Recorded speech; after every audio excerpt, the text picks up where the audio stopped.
Hello అండి అందరికీ welcome back to కొత్త రుచులు. పిల్లలు ఎప్పుడైనా తీపి తినాలి అని అడిగితే అన్నీ ఇంట్లో ఉన్న వాటితోటి గోధుమ పిండి బెల్లంతో ఇలా స్వీట్ చేయండి. సాఫ్ట్గా జ్యూసీగా చాలా బాగుంటుంది. వీడియో అంతా చూసిన తర్వాత మీరు కూడా ఈ రెసిపీని ఒకసారి ట్రై చేయండి. ట్రై చేసి మీకు ఎలా అనిపించిందో కామెంట్ చేయండి. ఇప్పుడు ఈ స్వీట్ ఎలా తయారు చేసుకోవాలో చూద్దాం రండి. కడాయిలోకి కప్పు నిండుగా బెల్లాన్ని తీసుకోవాలి. ఇందులోకి 3/4 కప్పు నీళ్లు వేసుకుని ముందుగా ఈ బెల్లాన్ని కరిగించుకోవాలి. ఇక్కడ బెల్లం ఎలాంటి పాకం రావాల్సిన అవసరం లేదు, పూర్తిగా కరిగితే సరిపోతుంది. ఇలా కరిగించుకున్న బెల్లం పాకాన్ని కాసేపు పక్కకు పెట్టుకోవాలి. కడాయి తీసుకుని ఇందులోకి అరకప్పు నెయ్యిని తీసుకోవాలి. నెయ్యి ఫ్లేవర్తో ఈ స్వీట్ చాలా బాగుంటుంది. కప్పు గోధుమ పిండికి అరకప్పు నెయ్యిని తీసుకోవాలి. ఇంత ఎక్కువ నెయ్యి వద్దు అనుకుంటే సగం నెయ్యి సగం నూనెను కూడా తీసుకోవచ్చు. నెయ్యి ఇలా పూర్తిగా కరిగిన తర్వాత ఇందులోకి కప్పు నిండుగా గోధుమ పిండిని తీసుకుని సన్నటి సగ మీద ఈ గోధుమ పిండిని మంచి వాసన వచ్చే వరకు వేయించుకోవాలి. స్వీట్ టేస్ట్ అంతా గోధుమ పిండిని వేయించుకోవడం బట్టే ఉంటుంది. సన్నటి సగ మీద పెట్టుకుని వేయించుకోవాలి, అస్సలు మాడకూడదండి. ఇలా కొంచెం ముద్దలా అయినా సరే మరి కాసేపు వేయించుకుంటే ఇలా చూసారు కదా సాఫ్ట్గా అయిపోతుంది. 4 నుంచి 5 నిమిషాల వరకు పట్టిందండి గోధుమ పిండి వేగడానికి. ఇలా వేయించుకుంటే సరిపోతుంది. స్టవ్ని సన్నటి సెగలోనే ఉంచుకుని ముందుగా రెడీ చేసి పెట్టుకున్న బెల్లం పాకాన్ని స్టైనర్లోకి వేసుకుని వడపోసుకుంటూ వేసుకోవాలి.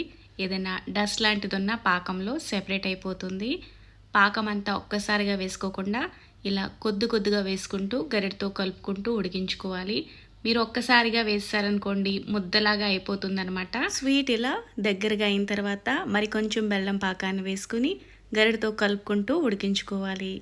ఇలా కొంచెం దగ్గరగా అయింది కదా, ఇలా ముద్దలా కాకుండా స్వీట్ చక్కగా రవ్వలాగా ఉంటుంది.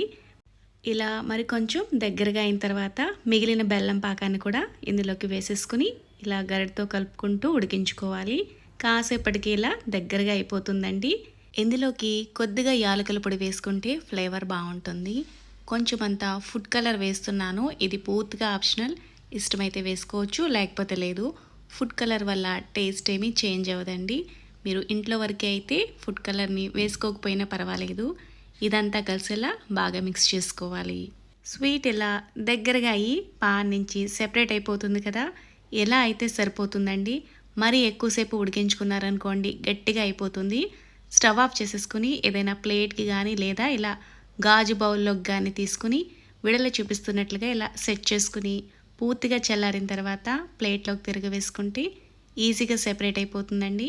కావాల్సిన సైజులో ముక్కలుగా కట్ చేసుకోవడమే. ఇలా అప్పటికప్పుడు తయారు చేసుకునే స్వీట్ చాలా రుచిగా ఉంటుంది. నోట్లో పెట్టుకుంటే చాలు సాఫ్ట్గా కరిగిపోతుంది. పిల్లలు ఎప్పుడైనా తీపి తినాలి అని అడిగారనుకోండి ఈ స్వీట్ని చిటికలో తయారు చేసుకోవచ్చు. గోధుమ పిండి బెల్లంతో తయారు చేస్తున్నాం కాబట్టి చాలా హెల్దీ రెసిపీ అండి. నచ్చిన డ్రై ఫ్రూట్స్తో ఈ స్వీట్ని గార్నిషింగ్ చేసుకోవచ్చు. ఈ స్వీట్ని మీరు కూడా ఒకసారి ట్రై చేసి మీకు ఎలా అనిపించిందో నాకు కామెంట్ చేయండి. వీడియో నచ్చితే లైక్ చేసి కొత్త వీడియోల కోసం ఛానల్ని సబ్స్క్రైబ్ చేసుకోండి. Thanks for watching.